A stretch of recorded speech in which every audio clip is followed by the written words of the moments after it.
For most business owners, especially those in the beginning stages of business, or for those who choose to be solopreneurs, they typically have so much to do and very little time to do this. The catchphrase you usually hear among people in these categories, I'm so busy and all that, and it's actually a phrase I'm not really a fan of. Today's guest, Joe Casabona, will deal with that for us today. Joe is a programmer who is now was a programmer and is now a systems coach. He manages three podcasts.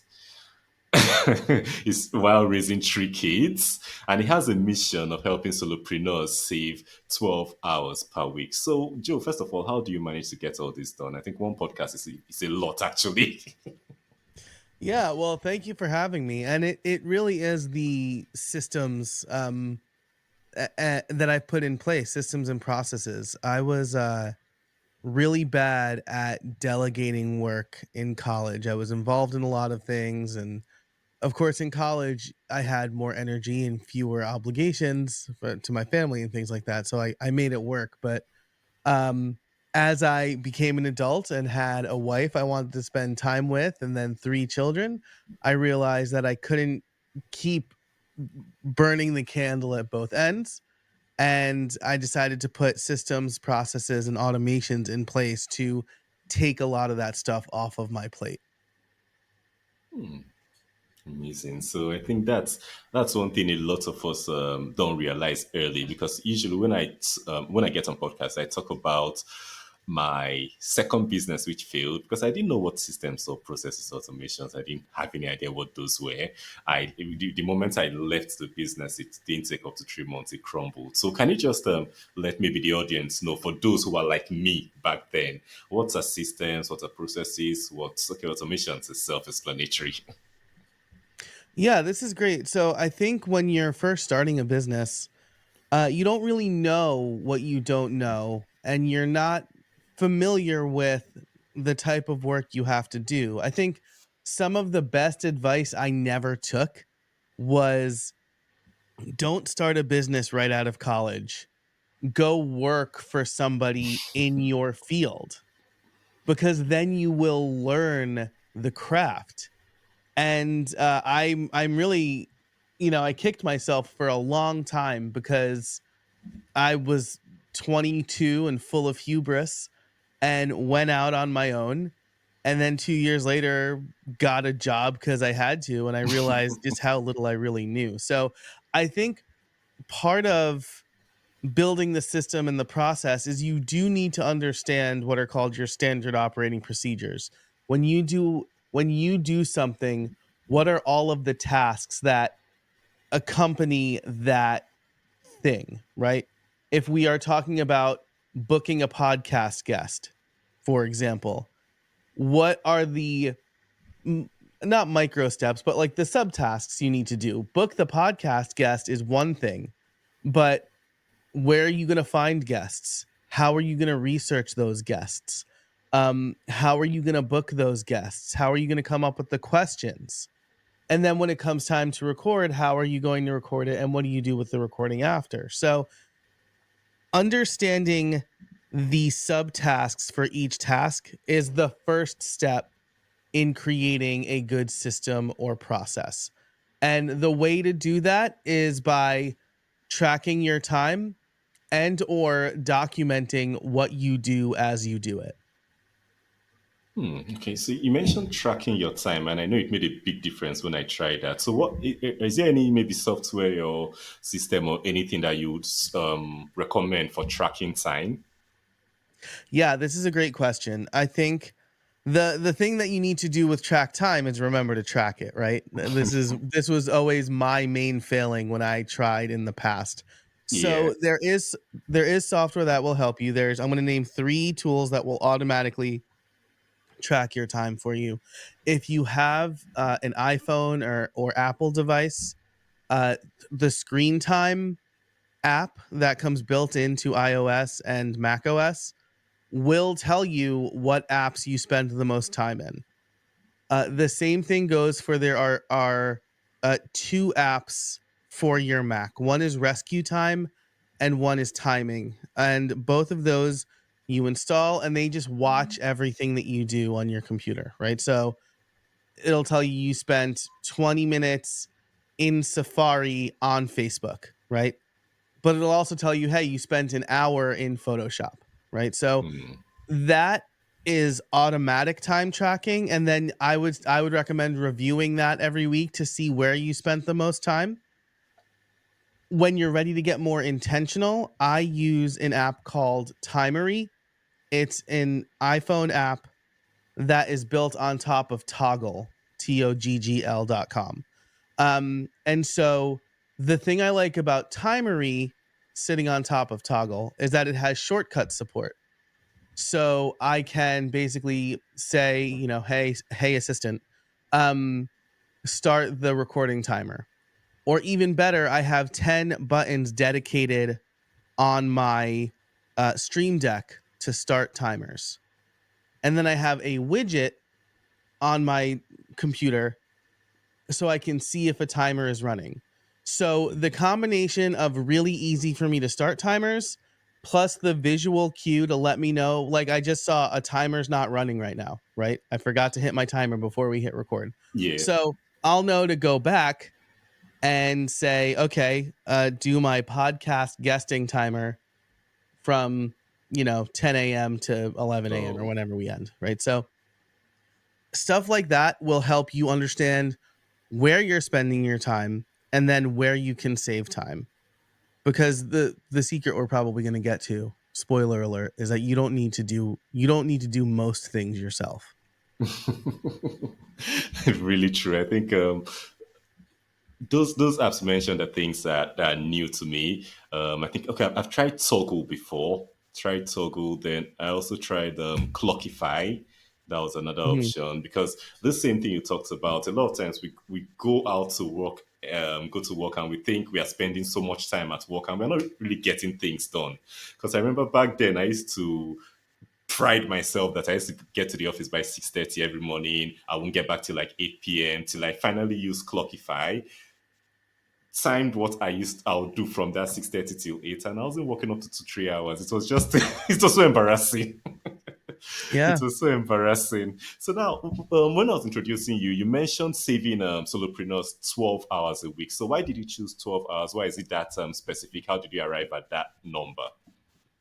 That's a really good question, and that's how much time I've been able to save myself, right? It's Whoa. a little bit more than a work week over the course of a month, right? So it could be that I save you a little less than that. I doubt I will because I was the quintessential do everything myself guy. Um it could be more than that though, right? Like depending on what you're willing to offload from your own task list. But about 12 hours a week is what I save myself because I'll do automations that save 10 minutes here and there but also prevent me from context switching, right? Um Hmm. but then I'll also, instead of editing my podcast episodes myself, my editor does that. And that was a big one for me. Um, so it could be more than 12, but when I kind of did the rough math, it worked out to a few hours each workday, right? Like 2-3 hours each workday, just between editing, scheduling my podcast episodes, adding someone to my CRM, right? Like I don't have to do that anymore because based Yeah. on some form they fill out, it all gets done automatically for me. And those things really add up between the actual having to do the task. And then, like I said, when you context switch, like I'm just gonna do this real. It doesn't take me a long time to copy and paste someone's name and email address into Notion, right? I'm just gonna do it real quick. Yeah, the actual action will take you less than 5 minutes, but you had to stop doing what you were doing, and now it's gonna take you 15 to 25 minutes to get back into what you were doing. Imagine if you didn't have to do that. If you knew that as soon as someone filled out your intake form on your website, they were going in within the hour they would be in Notion with a task to follow up with them. That's the kind of thing that automation and delegation can save you. Interesting. So now, for a lot of business owners, they know they should automate, they know they should build systems and processes around their business. They're very well aware. But a lot of them, especially like the ones I described at the beginning, they say they are too busy to even start thinking of getting organized or building the systems or thinking about even building the system. So, do you have any example of maybe a business owner who felt this way but finally got around to it, and how did they overcome this mental block? It was me. It was me, right? In there were two kind of, I'll say, nexus points for me to get to where I am today. One was in 2018. I had one child and our babysitter quit. Or she was going away for the summer, right? Like there was unexpectedly we had no babysitter. And my wife's a nurse, and I thought I can't possibly watch my child and run a business. And so my friend challenged me to take things off my plate. And so I thought, okay, when my daughter is napping, I'm just going to try to automate a couple of things. That helped a little bit.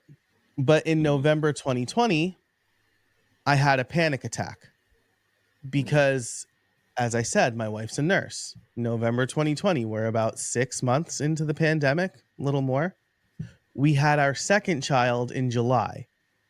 And so now I have two children, no daycares are open.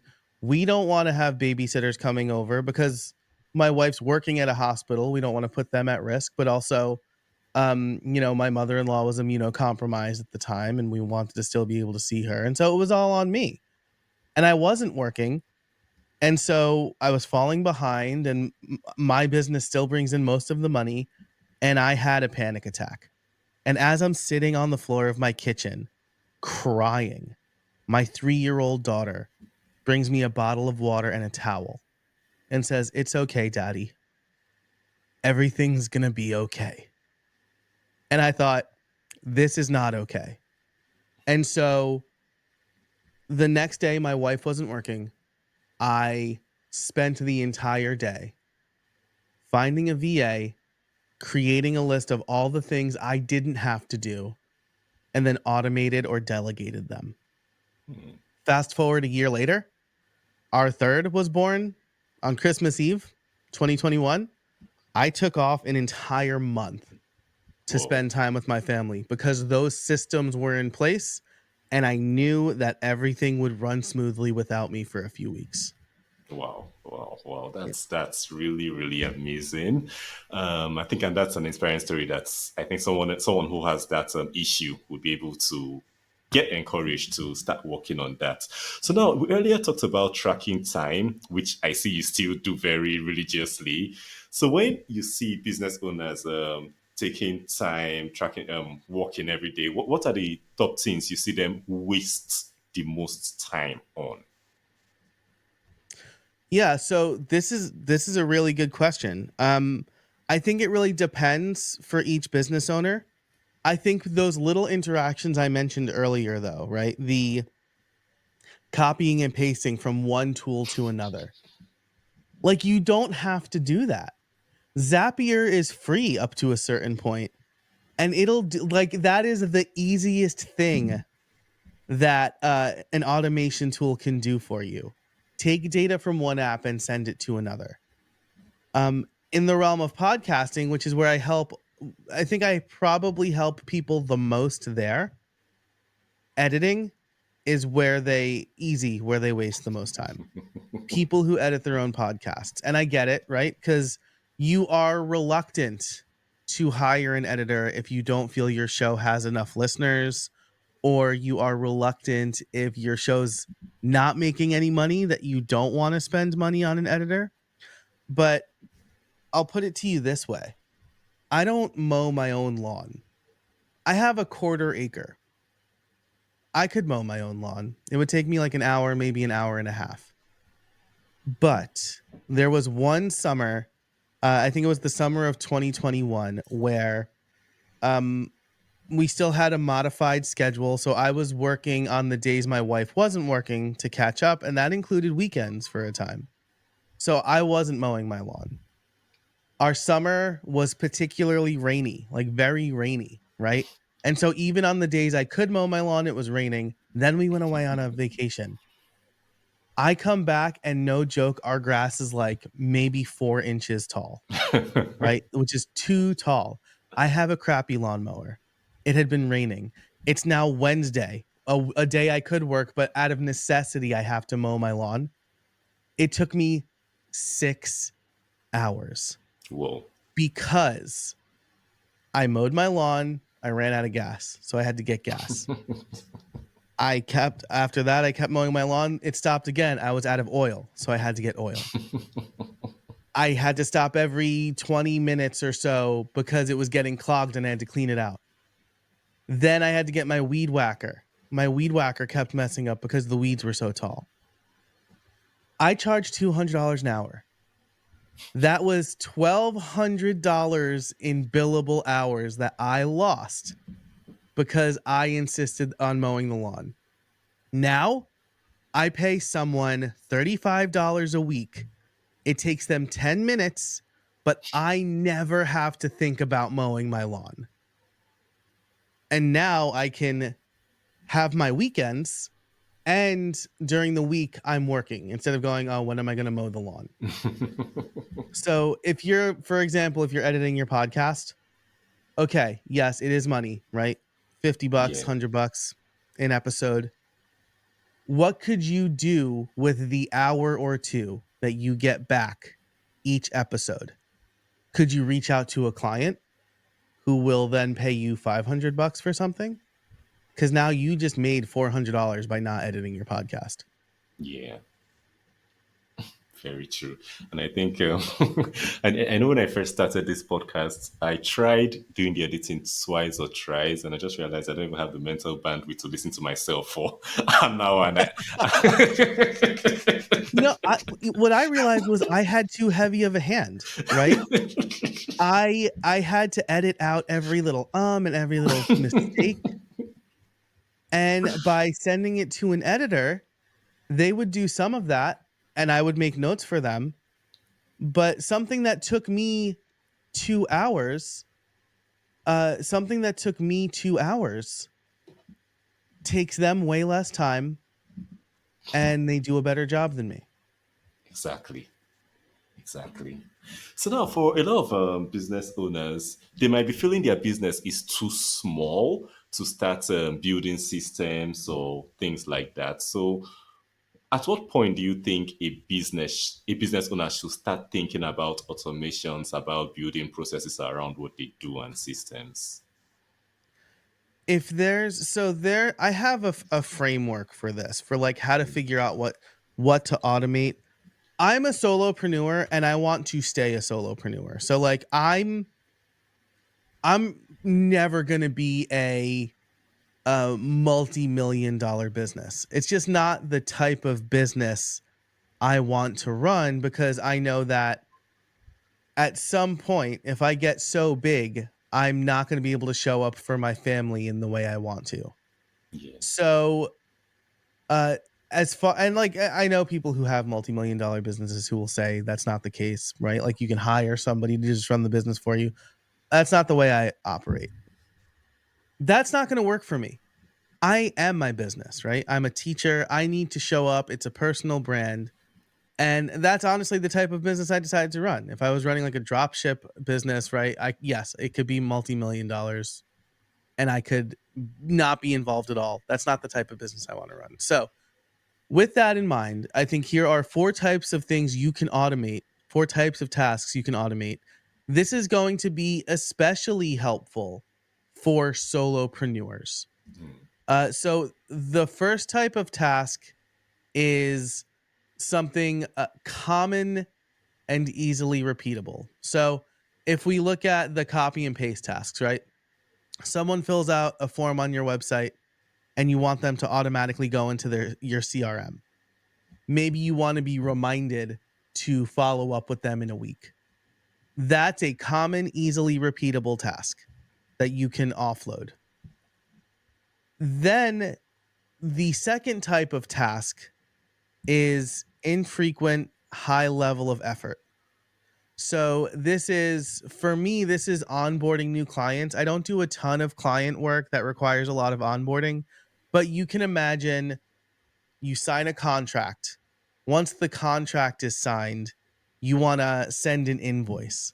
Once the invoice is paid, you want to send an email adding them to your project manager, or just sending an email saying, like, hey, welcome. Here's the next steps. Here's a call you can schedule, right? So things that don't happen super often, especially as a solopreneur, there's only so many client projects you can take on in a month.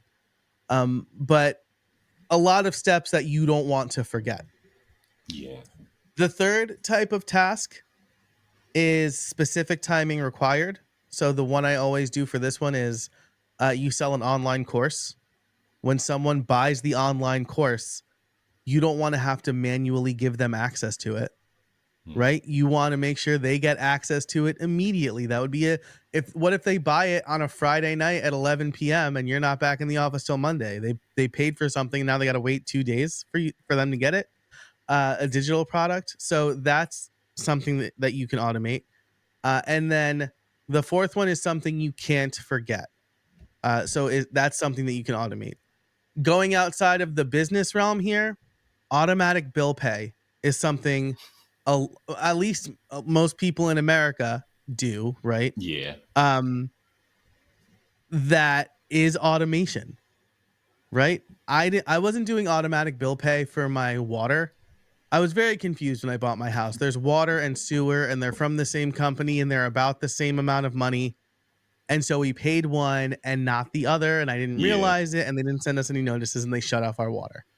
And I said, "What the hell is happening?" And they explain, "Oh, well, we put these things on your door, but sometimes they blow off." And I'm like, "That sounds like a bad system."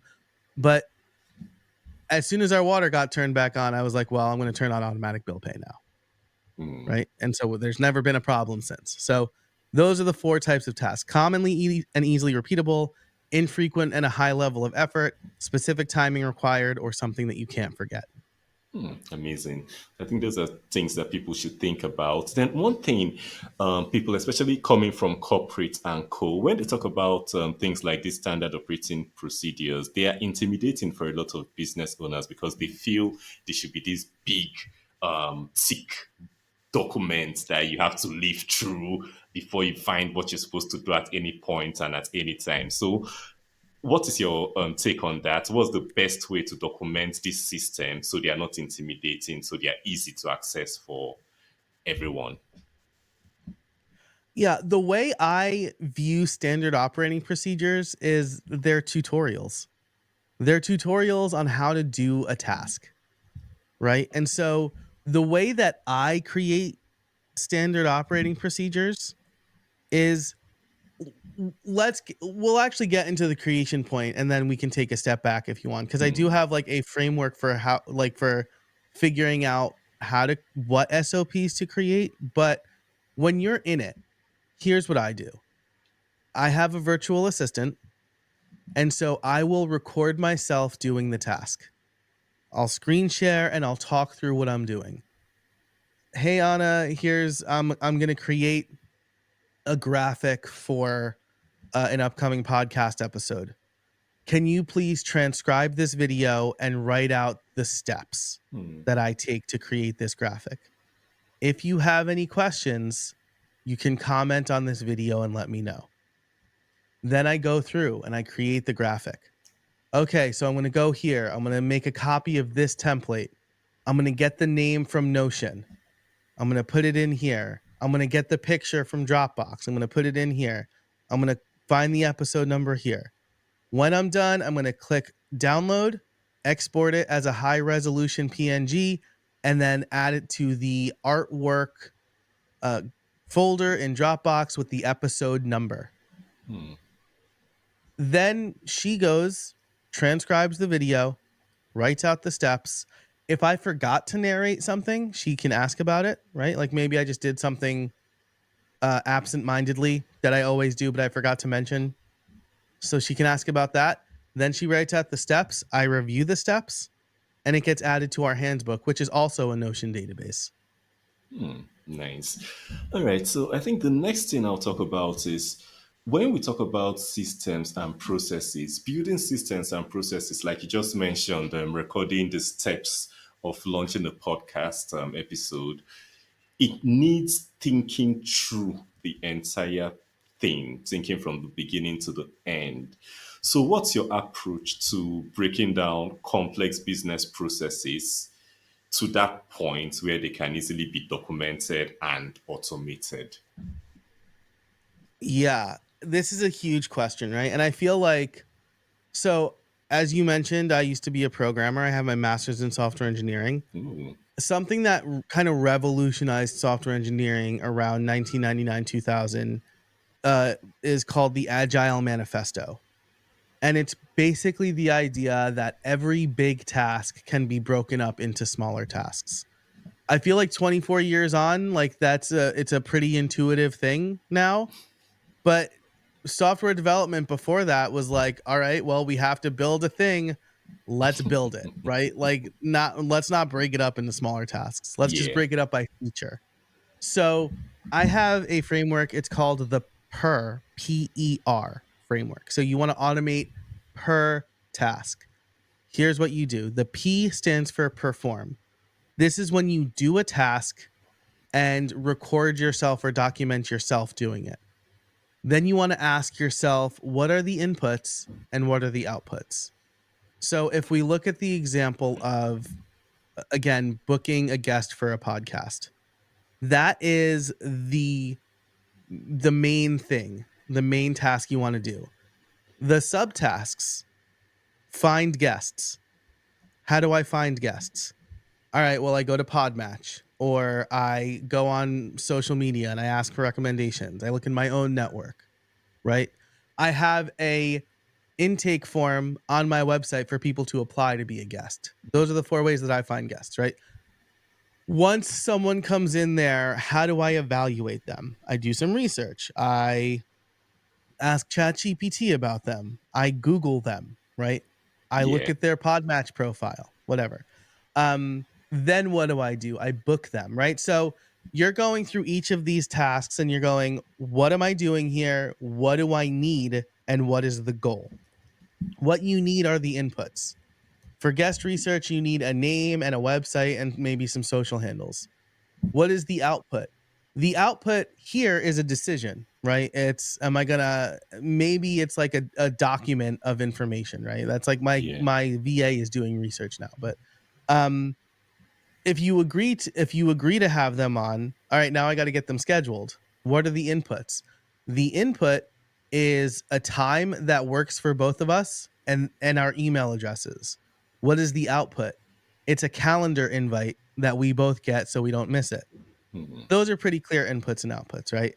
And Yeah. that brings us to the E in PER, which is evaluate. Evaluate each task that you perform. Ask yourself, do you personally need to do this task?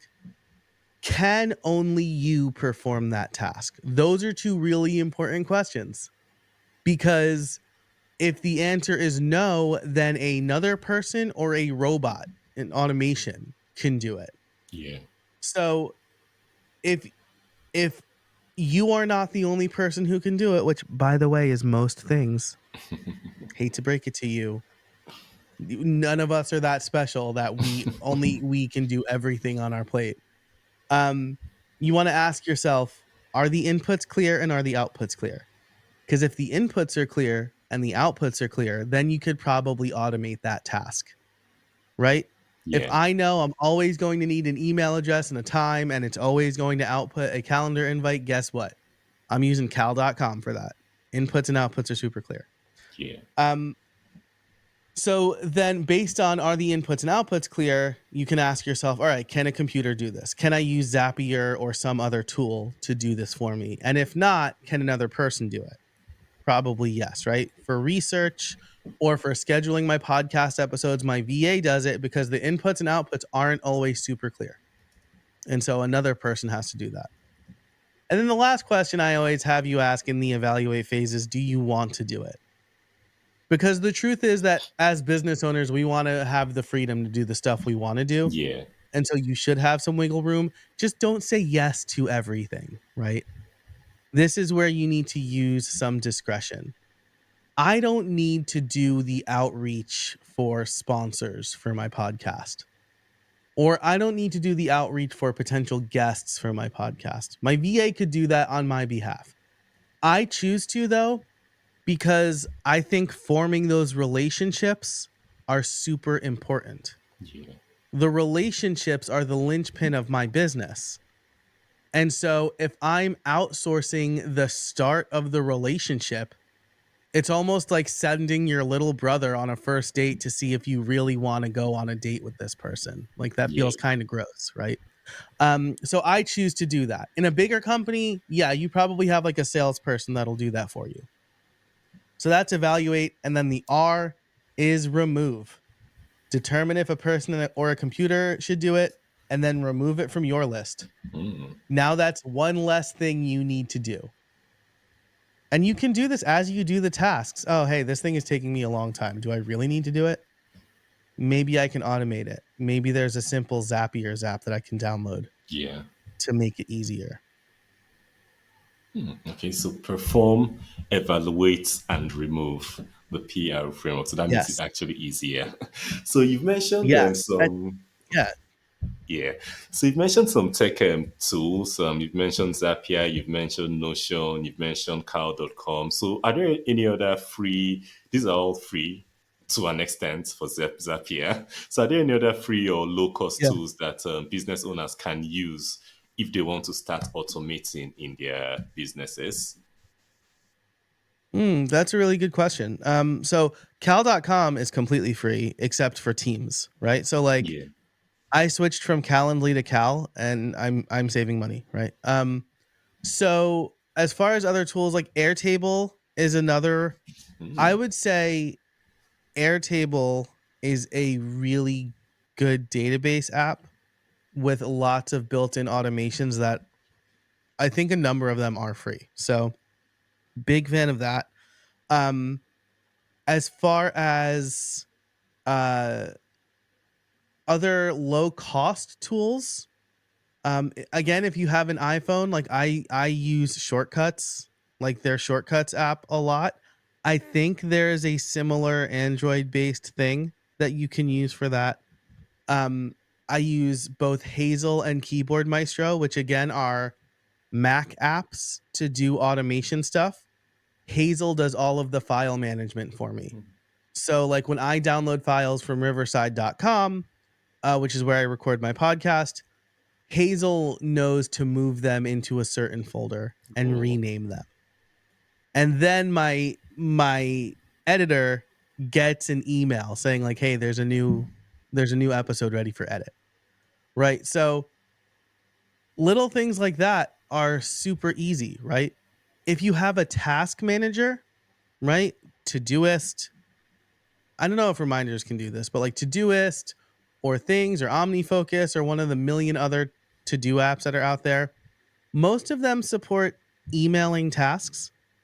And so something that I like to do at the end of a lot of my automations is just email my task manager so that it lands in my inbox, right? So for example, when someone books to be on my podcast, it goes through a whole thing. It creates a Google Doc, it adds them to Notion, it creates some folders and stuff like that.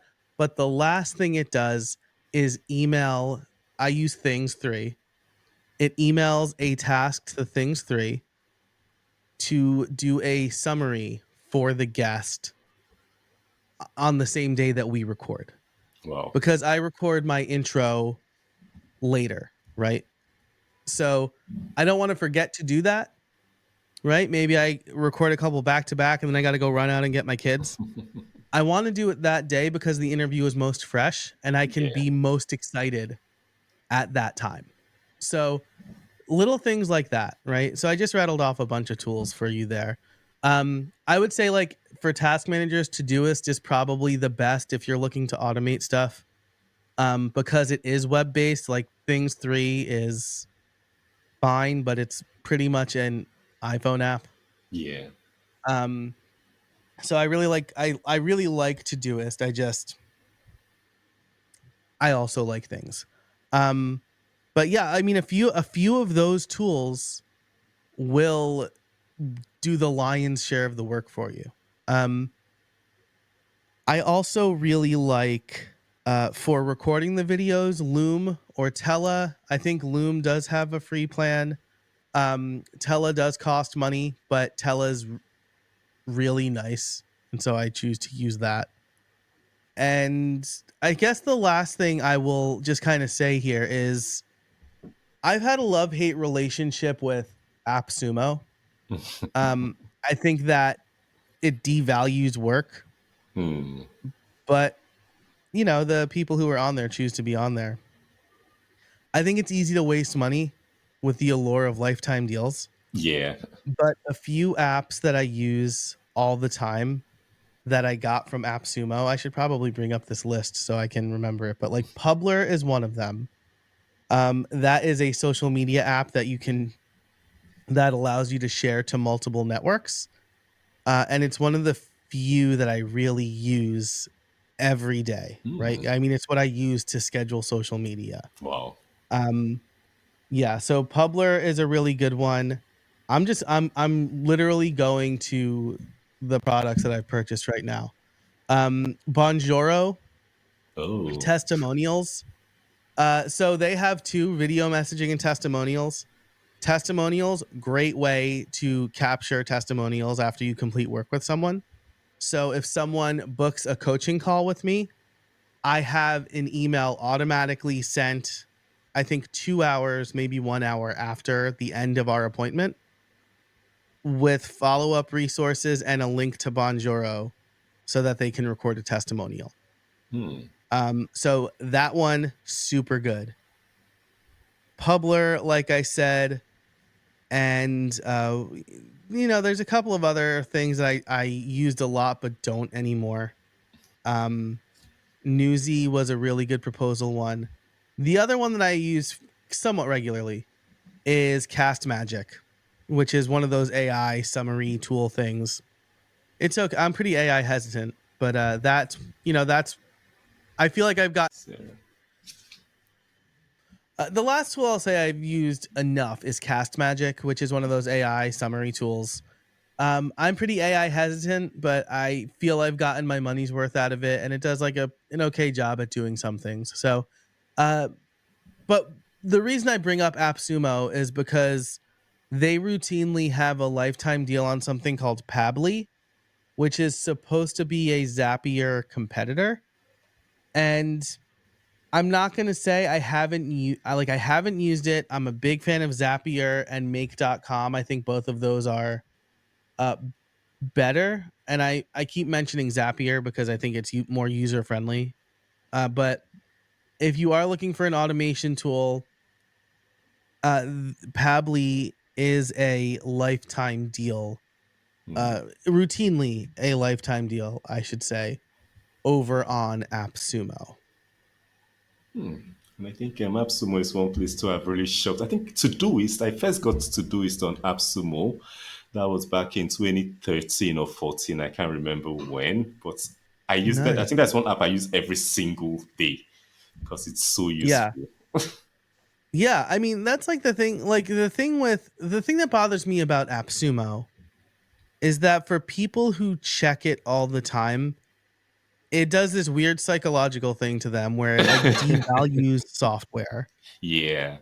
and then they just collect apps that they don't use but might use, right? It's like that, well, this is a limited time lifetime deal, so I'm going to get it just in case. And Yeah. that's a really easy way to waste money where if you're going to be spending 50 bucks a month on AppSumo to collect lifetime deals, you might as well pay, let's say, 15 bucks a month for Trello if it's a not Trello, Tella, if it's a tool you're going to use every day, right? Yeah. So I think that's like, but what AppSumo is really good for is testing similar tools. Like if you don't want to make the investment in something like Basecamp or Asana. Maybe you try a similar tool on AppSumo for like 69 bucks forever, right? Yeah. And then you use that, and once you grow out of it, then you can move on to one of the bigger tools. Yeah. Yeah. All right. So for listeners who have listened so far and they are inspired to start their automation journey in their business, what are the first three steps you would say they should take to get started? Yeah, great question. I think the first thing you do is when you do something, right? This is not going to take much extra effort on your part. When you do something, write it down. Keep a piece of paper on your desk, write it down, or time track and take stock of where you're spending your time. You want to get a master list of literally everything that you do, because without that information, you're just kind of flying by the seat of your pants, going, well, I think I do this, so maybe I'll automate that, right? You want to keep track of everything that you do. And then I would say look for either the low hanging fruit or the highest impact thing. So I've mentioned the low hanging fruit a bunch on this show. Copying and pasting from one app to another, Yeah. right? This is I can't someone I gave a talk at Podcasting Made Simple Live a few months ago. And someone said, "Why would I pay another subscription when copying and pasting is easy?" And I didn't want to be rude to the person, right? I wanted to keep it nice, but in my head, I thought you're not someone who values your time. If $10 a month is too much money for you to completely take this easy task off of your plate, you don't value your time.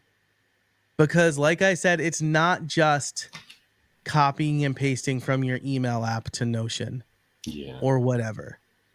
It's the mental energy it takes to stop what you're doing, do that task, and then the mental energy it takes to get back into what you were doing.